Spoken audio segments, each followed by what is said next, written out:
এটি হরিয়ানা কুরুক্ষেত্রের ইস্কন মন্দির। ইস্কন মন্দিরে আমরা গিয়েছিলাম, সেখানে ভিডিওটি তুলেছি।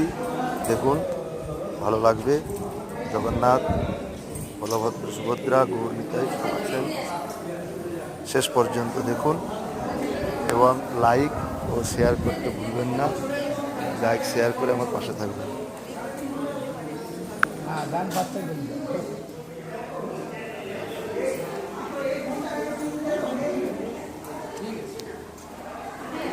যা মন চাই দান পাত্র।